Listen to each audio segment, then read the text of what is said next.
শিক্ষার্থী বন্ধুরা, blackboard 20 YouTube চ্যানেলে তোমাদেরকে স্বাগতম। আজকে আমি তোমাদেরকে দেখাবো ষষ্ঠ এবং সপ্তম শ্রেণীর একটি গ্রামার ক্লাস, যেটির হেডিং হবে বা শিরোনাম হবে চেঞ্জিং সেন্টেন্স। এই চেঞ্জিং সেন্টেন্সে আমি আজকে তোমাদের 5টি sentence affirmative, negative, exclamatory, degree এবং ভয়েস, এই 5 ধরনের সেন্টেন্স পরিবর্তন করে তোমাদেরকে দেখাবো অত্যন্ত সহজ এবং সরলভাবে। তো চলো আমরা লেসনটি শুরু করি।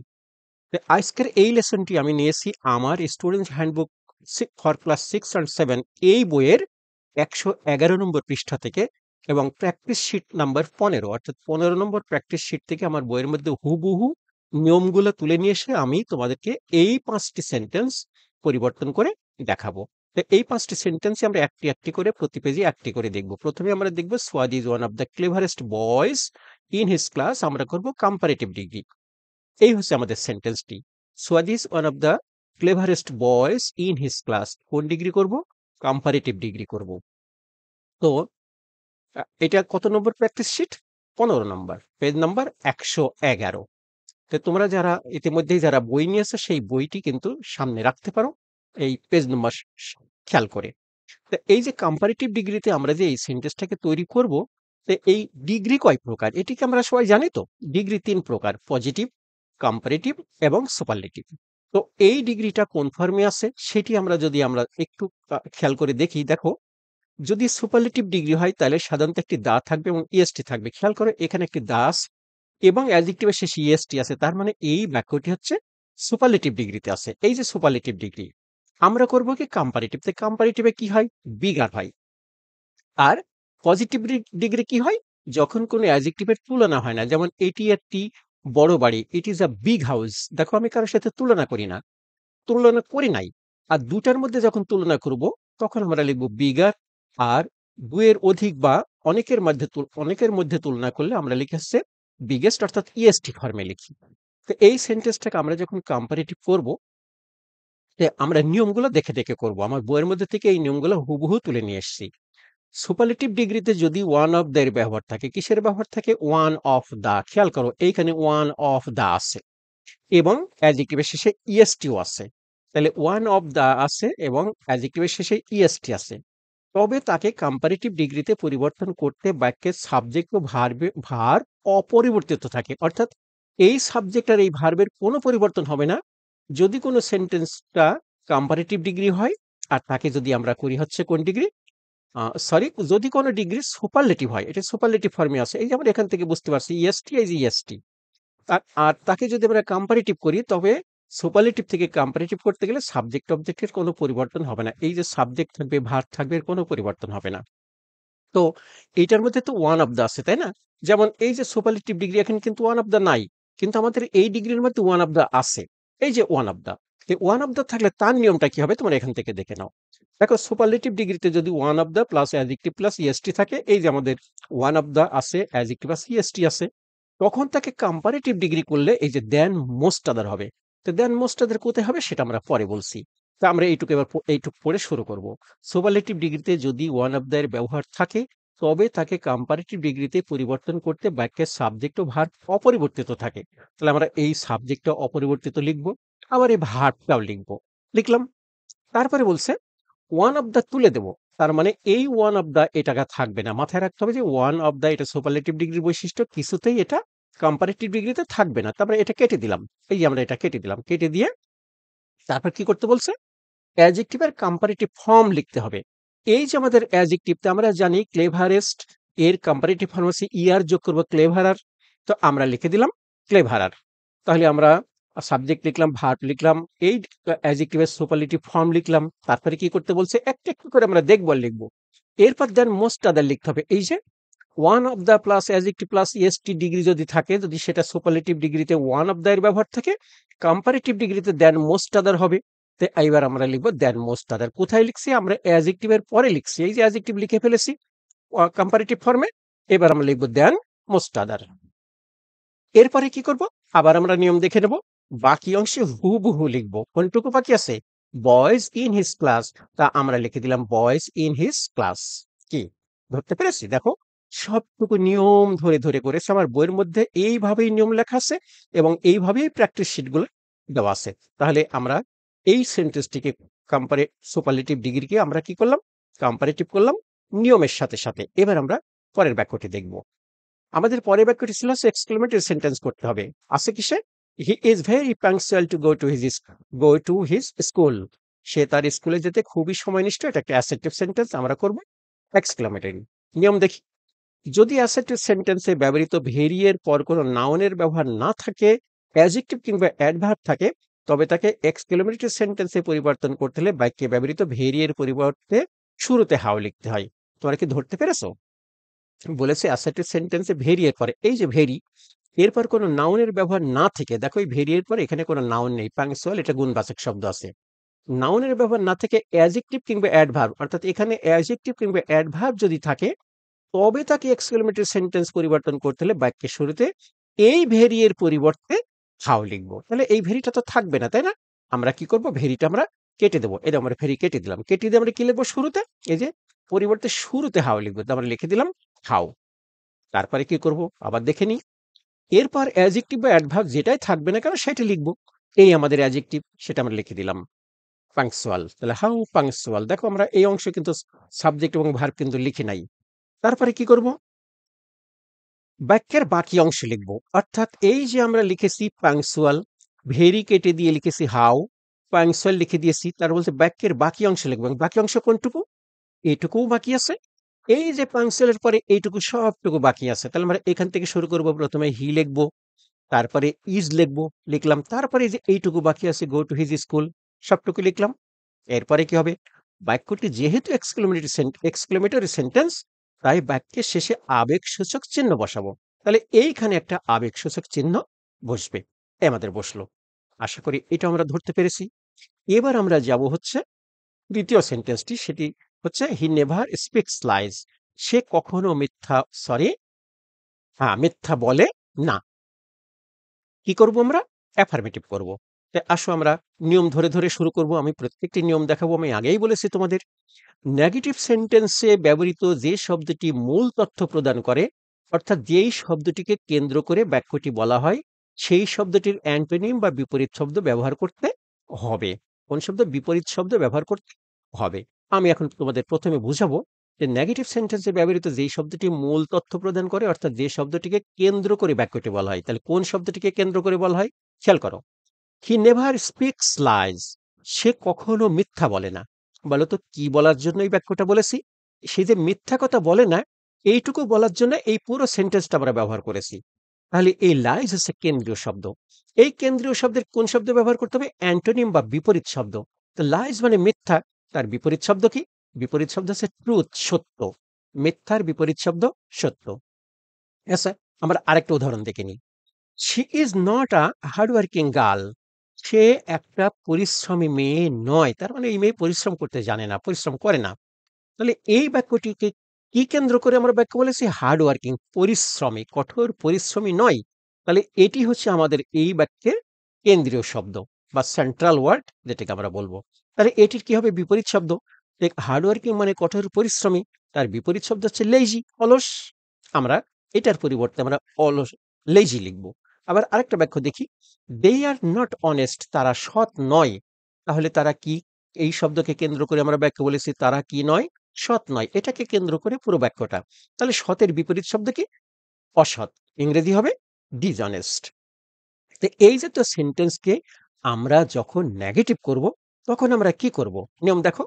নিয়ম বলছে, এবং সাবজেক্টের পর ব্যবহৃত নেতিবাচক শব্দ যেমন নট, নো ইত্যাদি উঠিয়ে দিয়ে অ্যাফার্মেটিভ সেন্টেন্স তৈরি করতে হবে। তাহলে আমরা এখানে দেখি কোনো নেতিবাচক শব্দ আছে কিনা। She is not a hardworking girl. খেয়াল করো, এখানে একটি নট আছে। সাবজেক্টের পরে ব্যবহৃত নেতিবাচক শব্দ যেমন নট, নো ইত্যাদি উঠিয়ে দিয়ে অ্যাফার্মেটিভ সেন্টেন্স তৈরি করতে হয়। তার মানে এই নটটা থাকবে না, এখানে এই নটটা থাকবে না। আর কি হবে? এই শব্দটির বিপরীত শব্দ বসবে, আমরা একটু দেখেছি। আবার এই অনেস্টের বিপরীত শব্দ বসবে। তাহলে আমরা যদি এই উত্তরটা লিখি, কি লিখবো? She is a lazy girl. দেখো আমরা লিখলাম she is a lazy girl. এই যে শি ইজ লিখেছি, নটটা উঠিয়ে দিয়েছি, আমাদের এই আর্টিকেল থাকবে। এটার বিপরীত শব্দ লেজি লিখেছি, হার্ডওয়ার্কিং এর বিপরীত শব্দ গাল তো বসে যাবে। তাহলে এটাও তোমরা পারবে। দে আর লিখবা, নটটা কেটে দিবা, অনেস্টের বিপরীত শব্দ ডিসঅনেস্ট, তাহলে তোমরা লিখবা কি দে আর ডিসঅনেস্ট। এইবার আমরা এই বাক্যটা যাব। আশা করি এইটা যদি আমরা বুঝতে পারি তাহলে আমরা এটাও বুঝতে পারবো। এখন খেয়াল করো, এইখানে কিন্তু কোনো নট বা নো নেই। এই যে এখানে যেরকম নট নো বলেছিলাম, তো এইখানে একটা নেভার শব্দ আছে। আসলে এটার মধ্যেও কিন্তু নো আছে, কিন্তু নেভার পুরাটা তুলে দেওয়া যাবে না, কারণ নো এর এই নেভারের মধ্যে দুটি শব্দ আছে, একটা নো একটা ইভার। তাহলে দেখো এই নেভার থাকলে আমরা তার পরিবর্তে লিখবো অলওয়েজ। খেয়াল করে এখানে, তবে নেভার থাকলে নেভার উঠিয়ে দিয়ে অলওয়েজ লিখবো, অর্থাৎ এটার পরিবর্তে আমরা অলওয়েজ লিখবো। তাহলে এখন কি আমরা উত্তর লিখতে শুরু করতে পারি? কারণ শুরুতে যদি লিখবো তাহলে কি লিখবো? সাবজেক্ট লিখবো। নেভারের পরিবর্তে কি লিখবো? অলওয়েজ লিখবো। এইবার আমাদের স্পিক শব্দটি আছে সেটি বসিয়ে দেবো। আর এটির বিপরীত শব্দ কি? ট্রুথ। আমরা দেখেছি একটু আগে। এটির বিপরীত শব্দ হচ্ছে ট্রুথ, আমরা একটু আগেই দেখেছি। তো আমরা বসিয়ে দিলাম ট্রুথ। আশা করি বুঝতে পেরেছি। এবার আমরা ৪ নম্বর সেন্টেন্সটিতে যাব। আমাদের প্র্যাকটিস শিট নাম্বার ১৫ আর আমাদের পেজ নাম্বার কত? ১১১। He loves his school, classmates and teachers. কি করব? প্যাসিভ ভয়েস করব। তাহলে আমরা নিয়মটা যদি দেখে আসি, বাক্যের সাবজেক্ট ও অবজেক্টের অবস্থানের পরিবর্তন করতে হবে। অর্থাৎ এই যে সাবজেক্ট হি, এটা অবজেক্টে যাবে, আর এই ভার্বের অবজেক্ট আছে his school, classmates and teachers, এইটা আসবে শুরুতে। আচ্ছা, তাহলে আমরা এইখানে একটা বাক্য দেখে নিই কি করে আমরা এই সাবজেক্ট আর অবজেক্টের পরিবর্তন হয়। Meena likes ice cream. খেয়াল করো, আমরা লিখলাম ice cream is liked by Meena. এই আইসক্রিম আমরা শুরুতে নিয়ে এসেছি, মিনাকে আমরা শেষে নিয়ে এসেছি। এই মিনাকে যখন শেষে নিয়ে এসেছি তখন তার আগে একটা বাই লিখেছি। আর এই যে লাইকস, এই ভার্বটাকে আমরা এখানে প্যাসিভ ফর্মে লিখেছি। তো একটা ভার্বের প্যাসিভ ফর্মের প্রধান শর্ত হচ্ছে, খেয়াল করো, একটা বি আর মূল ভার্বের পাস্ট পার্টিসিপল, তাছাড়া প্যাসিভ ভয়েস তৈরি হবে না। তাহলে আমরা এখানে কি পরিবর্তন করেছি? আইসক্রিম এটি অবজেক্ট, সাবজেক্ট এনেছি। মিনা এটি সাবজেক্ট, অবজেক্টে নিয়েছি। তার আগে একটা বাই যোগ করেছি। আর এই ভার্বের প্যাসিভ ফর্ম লিখেছি। তাই প্রেজেন্ট ভার্বের প্যাসিভ ফর্ম হচ্ছে এই যে লাইকস, এটি ভার্বের প্রেজেন্ট রূপ। প্রেজেন্ট ভার্বের প্যাসিভ ফর্ম হচ্ছে একটা প্রেজেন্ট বি অর্থাৎ এম ইজ আর বসবে, আর এই মূল ভার্বের পাস্ট পার্টিসিপল বসবে। লাইকস এর পাস্ট পার্টিসিপল হচ্ছে লাইকড। এখন আমরা এখানে যাব। তাহলে আমরা কি করব? His school, classmates and teachers. His school, classmates and teachers. এই যে দেখো, এইটুকু আছে সেন্টেন্সের অবজেক্ট। কি করে বুঝলাম? হি লাভস, এইটুকু যদি তোমরা পড়ো হি লাভস, সে ভালোবাসে। প্রশ্ন থাকে কি ভালোবাসে? এখানকার সবগুলাকেই সে ভালোবাসে। হিজ স্কুল, তার স্কুলকে ভালোবাসে। ক্লাসমেটস, ক্লাসমেটকে ভালোবাসে, সহপাঠী। অ্যান্ড টিচার্স, এবং শিক্ষকদের ভালোবাসে। তাহলে এই সবটুকু হচ্ছে এই ভার্বের অবজেক্ট। তাই আমরা সবটুকু সাবজেক্ট হিসাবে লিখে নিয়েছি। এই যে সাবজেক্টের অবস্থান পরিবর্তন করছি, অবজেক্টটা কোথায় এসেছে? সাবজেক্ট এসেছে। এইবার আমরা এই ভার্বের কাজ করব। এটা ভার্বের কোন রূপে আছে? প্রেজেন্ট রূপে আছে। প্রেজেন্ট ভার্বের জন্য প্যাসিভ ভয়েস কি? একটু আগে আমরা দেখেছি বি প্লাস মূল ভার্বের পাস্ট পার্টিসিপল। তাহলে এই যে এখানে আমাদের সাবজেক্টটা লিখেছি, এই সাবজেক্টের পরে এইটা ভার্বের প্রেজেন্ট রূপ, আমরা একটা প্রেজেন্ট বি লিখবো। প্রেজেন্ট বি আমরা কি ইজ লিখবো? না, ইজ আমরা লিখবো না। দেখো, সাবজেক্টের ভার্বে সাবজেক্টের ভার্বের টেন্স অনুসারে একটি be verb am is are was were been being লিখতে হবে, অর্থাৎ এই সাবজেক্টের সাথে সম্পর্ক করে। তো যেহেতু আমাদের প্রেজেন্ট ভার্ব, আমরা এখানে একটা প্রেজেন্ট বি লিখবো, কিন্তু এই সাবজেক্টের সাথে সম্পর্ক করে। যেহেতু সাবজেক্টটা প্লুরাল, তাই এইখানে আমরা লিখবো একটা আর। দেখো, আমরা ইজ লিখতে পারবো না, কারণ এই সাবজেক্টে সিঙ্গুলার নয়। স্কুল, তার সহপাঠী, অনেক সহপাঠী, তার অনেক টিচার, এতগুলো জিনিস তো আমরা সিঙ্গুলার বলতে পারবো না। তাই আমরা লিখেছি আর। আর এখানে যদি শুধু হিজ স্কুল থাকতো, শুধু একজন ক্লাসমেট থাকতো, অথবা একজন টিচার থাকতো, তাহলে আমরা এখানে লিখতাম ইজ। এবার আমরা মূল ভার্বের পাস্ট পার্টিসিপল লিখবো। লাভের পাস্ট পার্টিসিপল কি? লাভড। এই যে এরপর মূল ভার্বের পাস্ট পার্টিসিপল ফর্ম লিখতে হবে। তা আমরা এবার লিখে দেবো এই লাভের পাস্ট পার্টিসিপল হচ্ছে লাভড। তারপরে কি বলেছিলাম? এইটা যাবে হচ্ছে অবজেক্টে। এই প্রোনাউনের পরিবর্তন আমরা জানি। এরপর বাক্যের অর্থের সাথে সঙ্গতির একটি প্রেপোজিশন লিখতে হবে, অর্থাৎ এই সাবজেক্টকে আমরা যখন অবজেক্টে নেব তখন এখানে একটা প্রেপোজিশন লিখতে হবে। তো সেই প্রেপোজিশনটা হয় by, at, in, on, for, to ইত্যাদি। By, at, in, for, to ইত্যাদি। তো সাধারণত বহুল ব্যবহৃত প্রেপোজিশনটা হচ্ছে বাই। আমরা এখানে একটা বাই লিখব। এইবার আমরা এই হিটাকে কি করব? এইদিকে অবজেক্ট হিসেবে লিখব। এই প্রোনাউনের পরিবর্তন কি তোমরা জানো? সবশেষে সাবজেক্টের অবজেক্টিভ ফর্ম লিখে বাক্য শেষ করতে হবে, অর্থাৎ এই হিটাকে আমরা এখানে নিয়ে যাবো। তো আমরা জানি হি থাকলে হিম হয়, কিন্তু কেমন করে জানি? এইখান থেকে একটু দেখে নাও। আই থাকলে মি হয়, অর্থাৎ এখানে আই থাকলে এখানে আমরা মি লিখতাম। উই থাকলে আস হয়, এখানে যদি উই থাকতো এখানে আমরা আস লিখতাম। হি থাকলে হিম হয়, এখানে হি আছে, এখানে আমরা হিম লিখবো। আর সি থাকলে হার হয়, দেই থাকলে দেম হয়, ইউ থাকলে ইউ হয়, কোনো ইউ এর কোনো পরিবর্তন হয় না। তাহলে হি আছে, আমরা এখানে হিম লিখে দিলাম। আশা করি সবাই বুঝতে পেরেছি। এইবার আমরা আজকের লেসনের সম্ভবত এটি শেষ বাক্য, হ্যাঁ শেষ বাক্য। আবারও বলছি, প্র্যাকটিস শিট 15 নম্বর প্র্যাকটিস শিট আমার বইয়ের, আর পেজ নাম্বার হচ্ছে 111। তো বন্ধুরা, তোমরা এতক্ষণ যারা এই ক্লাসটি দেখছো, এই ক্লাসটি যদি তোমাদের ভালো লাগে, নিঃসন্দেহে আমার বইয়ের মধ্যে যেই নিয়মগুলো আমি তোমাদেরকে দেখাচ্ছি, এই হুবহু নিয়ম কিন্তু আমি এখানে তুলে নিয়ে এসেছি। তাহলে আমার বইটিও তোমাদের ভালো লাগবে। তো বইটি কিভাবে পেতে পারবে তোমরা একটু পরে দেখিয়ে দেবো আমি। আসলে আমরা ক্লাসটি শেষ করি। He is very attentive to his teachers. সে তার শিক্ষকের প্রতি খুবই মনোযোগী। কি করব? নেগেটিভ। তার মানে সে তার শিক্ষকের প্রতি অমনোযোগী নয়। তা আমরা জানি নেগেটিভ অ্যাফার্মেটিভ করতে গেলে কেন্দ্রীয় শব্দের বিপরীত শব্দ লাগে। যেমন he is very attentive to his teachers. সে তার শিক্ষকের প্রতি খুবই মনোযোগী। আসলে কাকে কেন্দ্র করে বলেছি? মনোযোগকে কেন্দ্র করে। এটি আমাদের কেন্দ্রীয় ওয়ার্ড। এইটার বিপরীত শব্দ লাগবে। তা অ্যাটেন্টিভ এর বিপরীত শব্দ কি? আমরা কি জানি? আচ্ছা, না জানলে আমরা একটু পরে দেখছি। দ্য অ্যাফার্মেটিভ সেন্টেন্সে ব্যবহৃত যেই শব্দটিকে কেন্দ্র করে বাক্যটি বলা হয়, সেই শব্দটির অ্যান্টোনিম, তা আমরা একটু আগে বলেছি এইটি আমাদের কেন্দ্রীয় শব্দ। এর একটা বিপরীত শব্দ লাগবে। বিপরীত শব্দটা কি? ইনঅ্যাটেন্টিভ। অ্যাটেন্টিভ এর বিপরীত শব্দ ইনঅ্যাটেন্টিভ। এইটা আমাদের লাগবে। আচ্ছা, তারপরে কি বলছে? বাক্যে প্রদত্ত অক্সিলিয়ারি ভার্বের পরে not, am not, is not, are not ইত্যাদি লিখতে হবে। খেয়াল করো, এই বাক্যের মধ্যে একটা অক্সিলিয়ারি ভার্ব আছে, ইজ। তাহলে তার সাথে একটা কি হবে? নট হবে। এই যে ইজ নট, এখানে আর থাকলে আমরা লিখতাম আর নট, এখানে ওয়ার থাকলে আমরা লিখতাম ওয়ার নট। আশা করি বুঝতে পেরেছি। আচ্ছা, তারপর কি বলছে? তারপর বলছে, আচ্ছা আমরা আগে একটু বসিয়ে নিই, তাই না? আমরা হি লিখলাম সাবজেক্ট, ইজ থাকলে সাথে ইজ লিখবো, ইজের সাথে কি লিখবো? একটা নট লিখবো। তো এইটুকু কিন্তু আমরা ধরতে পেরেছি। তারপরে আমরা নিয়ম দেখে নিই। এরপর বাক্যে ব্যবহৃত কেন্দ্রীয় শব্দটির অ্যান্টোনিম বা বিপরীত শব্দ লিখবো। দেখো, এইটি আমাদের কেন্দ্রীয় শব্দ। খেয়াল করো, আমরা ভেরির কোনো কাজ করি নাই। কেন করি নাই? একটু পরে বলছি। তাহলে এইটা আমাদের কেন্দ্রীয় শব্দ, তার বিপরীত শব্দ লিখবো। একটু আগে আমরা দেখেছি অ্যাটেন্টিভ এর বিপরীত শব্দ হচ্ছে ইনঅ্যাটেন্টিভ। তো আমরা বসিয়ে দিলাম ইনঅ্যাটেন্টিভ। ওকে। তারপর কি করব? বাকি অংশ মনে হয় বসিয়ে দেবো। দেখো তো, এরপর বাক্যের বাকি অংশ হুবহু লিখে দেবো। এই যে টু হিজ টিচার্স, সবটুকু আমরা বসিয়ে দিলাম। কিন্তু এখন কিন্তু পর্যন্ত আমরা কিন্তু এই কাজটি করি নাই, ভেরির কাজ। এইবার দেখো ভেরির কাজ কি হবে। অ্যাফার্মেটিভ সেন্টেন্সে ভেরি এর ব্যবহার থাকলে, এটি অ্যাফার্মেটিভ সেন্টেন্স, আমরা করছি নেগেটিভ। তাহলে অ্যাফার্মেটিভ সেন্টেন্সে ভেরি এর ব্যবহার আছে। বলছে অ্যাফার্মেটিভ সেন্টেন্সে ভেরি এর ব্যবহার থাকলে নেগেটিভ সেন্টেন্সে সব শেষে, অর্থাৎ একেবারে বাক্যের শেষে ভেরি এর পরিবর্তে অ্যাটল লিখতে হবে। অর্থাৎ এই ভেরিটা কেটে দেবো, ভেরি থাকবে না। তার পরিবর্তে আমরা এখানে লিখে দেবো অ্যাটল। তাহলে আমরা ভেরিটা কেটে দিলাম, কেটে দিয়ে আমরা এইখানে লিখে দিলাম অ্যাটল। আশা করি আমরা সবাই ধরতে পেরেছি। তো বন্ধুরা, এই ছিল আমাদের আজকের ক্লাস। এই সমস্ত নিয়ম আমি আগেই বলেছি, এই নিয়ম আমি আমার বই থেকে হুবহু তুলে নিয়ে দেখাচ্ছি তোমাদের। তাহলে আমার এই বইটা যদি তোমাদের সাথে থাকে, তাহলে বলো তো আর কোনো শিক্ষক তোমাদের লাগে? শিক্ষকের কাছে হয়তো একটু বুঝতে পারলে না যে এই নিয়মটা কিভাবে লিখেছে স্যার, হয়তো সে তোমাকে একটু ছাড়িয়ে দিবে। তুমি বাড়িতে বসে বসেই প্র্যাকটিস করতে পারবে। তো চলো, আমি বলেছিলাম তোমাদের আমি বইটা দেখিয়ে দেবো। এই যে এই হচ্ছে আমার সেই ক্লাস 6-7 এর বই। এই বইটি যদি তোমরা পেতে চাও, তাহলে আমার এই মোবাইল নম্বরে যোগাযোগ করতে। এটি আমার হোয়াটসঅ্যাপ এবং মোবাইল নাম্বার।